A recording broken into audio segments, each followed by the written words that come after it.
New details coming tonight on a petition filed to the Wisconsin Supreme Court that challenges school choice programs as unconstitutional. It's a story we first brought you last night on Action 2 News at 10. Today, we hear from those bringing the legal action and those who plan to argue against it. Emily Riley explains the issue from both sides.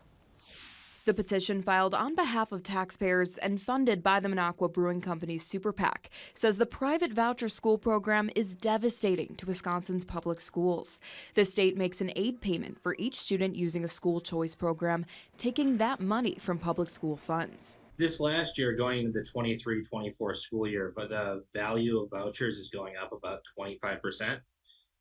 So that 25% increase in voucher spending is actually going to have to be borne by the or taken on by the local school districts. Conversely, Lucas Weber, the deputy counsel for the Wisconsin Institute for Law and Liberty, says they take issue with the facts laid out in the petition and plans to argue against the petition. What this petition tries to do is deny all of those children access to the schools they're currently in.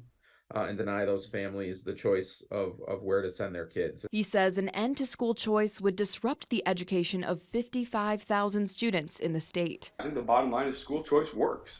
You know, families for 30 years have come to depend on school choice to give their students a better opportunity to get the kind of education they need. It's really more about making sure that the public schools in Wisconsin are fully funded.